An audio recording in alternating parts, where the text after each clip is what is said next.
منم کوروش، شاه جهان، شاه بزرگ، شاه دادگر.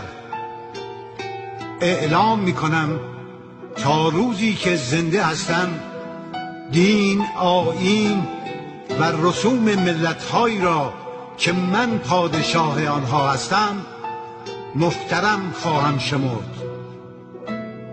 من سلطنت خود را بر هیچ ملتی تحمیل نخواهم کرد و هر ملتی آزاد است که مرا به سلطنت خود قبول کند یا نکند